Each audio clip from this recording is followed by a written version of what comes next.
हम रुको बोल लेते हैं ना तब।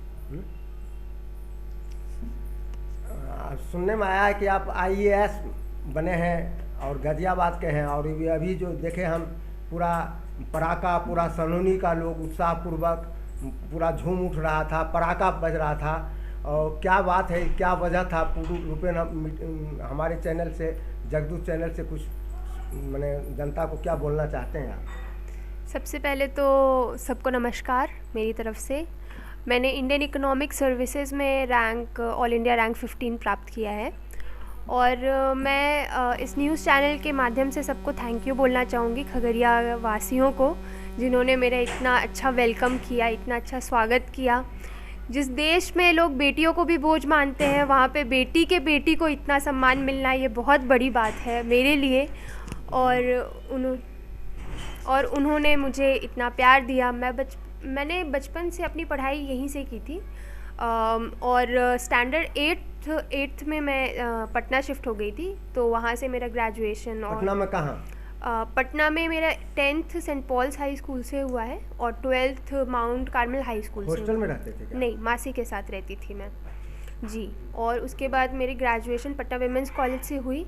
फिर मैं मेरी मम्मी के पास गाज़ियाबाद शिफ्ट हो गई, फिर वहाँ से ही मेरी बाकी की पढ़ाई हुई, मेरी तैयारी वहीं से हुई, और आपके सामने हूँ मैं जो भी हूँ अभी फ़िलहाल। प्रेरणा किससे मिला? मेरे लिए प्रेरणा का सबसे बड़ा स्रोत मेरे मामा रहे हैं, जो कि अब इस दुनिया में नहीं हैं। उन्होंने ही मेरे दिमाग में डाला कि आपको ये सर्विस करनी है, आपको लोगों के लिए कुछ करना है। मैं बहुत लकी थी कि मेरे पास मेरे मामा थे, मेरे नाना थे, तो उन्होंने मुझे पढ़ाया। लेकिन इस दुनिया में बहुत सारे ऐसे बच्चे हैं, इंडिया में इनफैक्ट बहुत सारे ऐसे बच्चे हैं जिनके पीछे कोई भी नहीं है। तो उन्होंने मुझे कहा कि तुम्हें उनके पीछे खड़ा होना है, उनके लिए बहुत कुछ करना है। तो मेरे प्रेरणा वही थे, और जो भी है बस उनकी वजह से है। और आप रहने वाली कहाँ के हैं? मैं गाज़ियाबाद की रहने वाली हूँ, और ये मेरा नानी घर है। ये नानी घर, सनहोली नानी घर। जी जी। और आप पढ़ने में कठिनाई क्या क्या हुआ आपको आज तक? पढ़ने में कठिनाई तो वैसे कुछ खास मैं नहीं बोलूँगी कि हुई है, क्योंकि फाइनेंशियली मेरी मम्मी थी मेरे साथ, और मेरे नाना नानी थे। और हाँ, कंपटीशन बहुत रहा, क्योंकि बिहार के लोग बहुत ही टैलेंटेड होते हैं और बहुत ही स्टूडियस होते हैं। तो उस तरीके से, और जब मैं यहाँ से गाज़ियाबाद भी पहुँची अपनी प्रारंभिक पढ़ाई पूरी करके, तो वहाँ भी कंपटीशन एक तरह से बहुत ज़्यादा था मेरे साथ, और गवर्नमेंट जॉब्स में सीट्स बहुत कम होते हैं, तो वो एक रहा चैलेंज। पर उसके अलावा सब बहुत सपोर्टिव थे। घर पर भी तो यहाँ भी बहुत आईएएस का बबुआगंज से 3-4 व्यक्ति वहाँ पे हैं जी।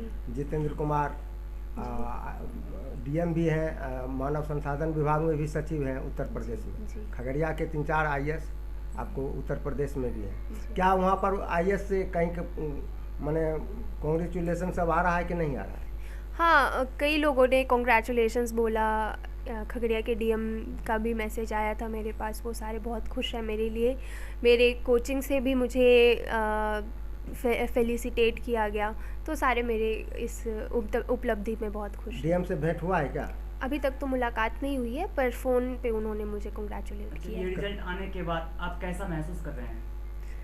मुझे बहुत अच्छा लग रहा है। अभी तक मैं यहाँ पे नानी घर में आती थी छुट्टियों पे, और बहुत अच्छे से हम खेलते थे, मज़े करते थे, अच्छा खाना खाते थे।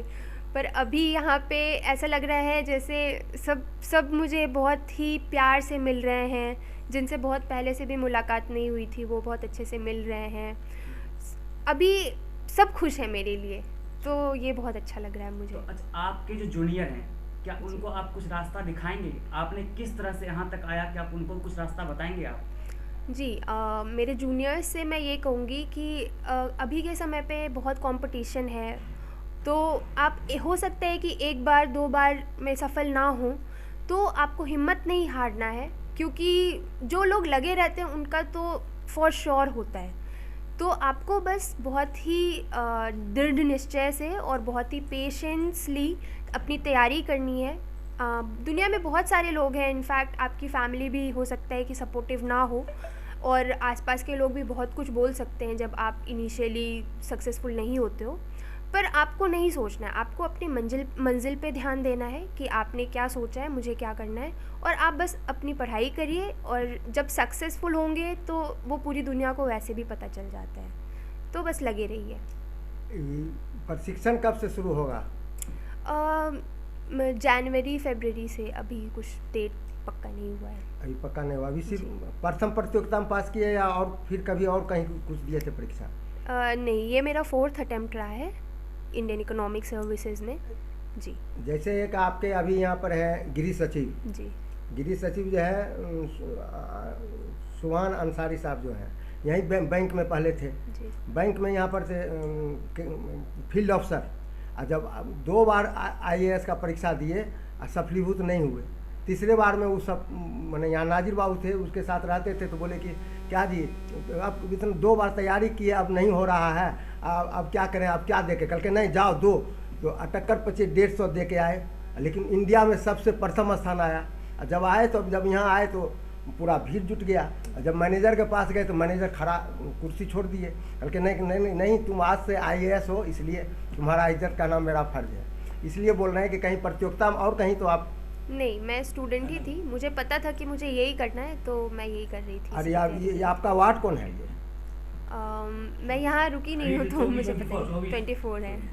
मैंने वार्ड कमिश्नर का भी आपका सपोर्ट यहाँ देखे कि पूरा एकदम गाजे बाजे के साथ पटाखा उड़ाका फोड़ने के काम एकदम पूरा एकदम हुआ।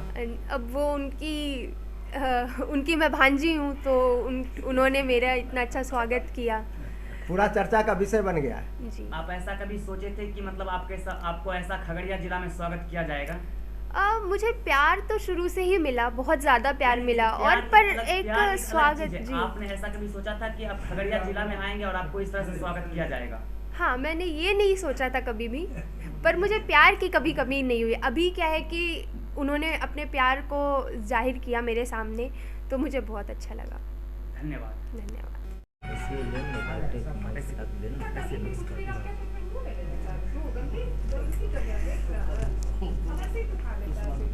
तो अभी प्रज्ञा जी के मामा जी से भी हम कुछ बात करेंगे, ज़रा आप लोग सुनिएगा। सर, आपका नाम? प्रकाश राम।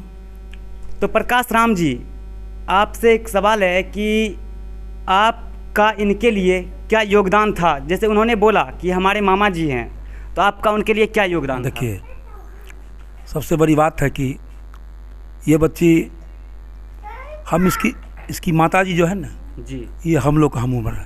अच्छा। तो ये बच्ची जब यहाँ पढ़ रही थी तो हम लोगों से कम बात हो रही थी, क्योंकि हम आगे दूर तक रहते हैं, घर में कभी कभी आते हैं मिलने जुलने के लिए, तो हमसे दूर रहती थी। मुझे जब पता चला, जब हमारा रिजल्ट हुआ कि हम वार्ड कमिश्नर पहले बार बने हैं और मेरे बाद इसका रिजल्ट आया, तो मुझे वो गर्व हुआ कि चलो मेरे वार्ड में कम से कम एक IAS तो हुई। अच्छा, मेरे हाँ बोलिए, कुछ बोलना चाहते हैं? हाँ, बोलिए। इसकी माँ हमारी बहुत करीबी रही, हमारी बहन है। अच्छा, ये बहुत कष्ट की, अच्छा। बहुत कष्ट करके रही। तो नहीं, मतलब हम ये कह रहे हैं कि उनके लाइफ में आपका कुछ ऐसा योगदान रहा? ऐसा मेरा कोई योगदान इससे पीछे नहीं था पहले से।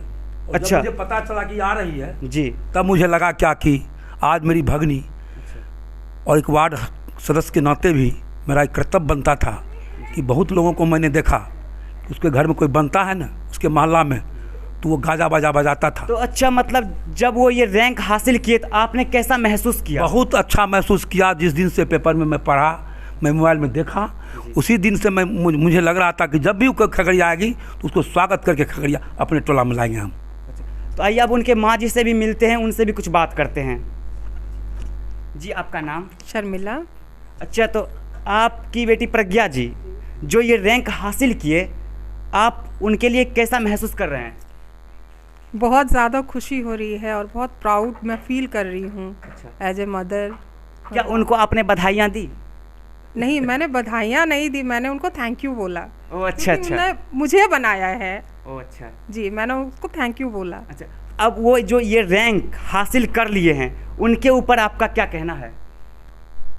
मैं बहुत खुश हूँ, मेरा आशीर्वाद है कि वो ऐसे ही आगे बढ़ती रहे और सबका नाम रोशन करे। जी। खूब। तो अभी उन्होंने बोला था कि अगर मैं पब्लिक के लिए काम करता हूँ तो मैं कमीशन नहीं लूँगा। तो एक बार आप उनकी माँ होने के नाते एक बार उनको बोल दीजिए कि कोई भी आपके दरवाजे पे आए तो उनको ईमानदारी पूर्वक काम करे। वो नेचुरली वो ईमानदार है, मुझे कहने की ज़रूरत नहीं है।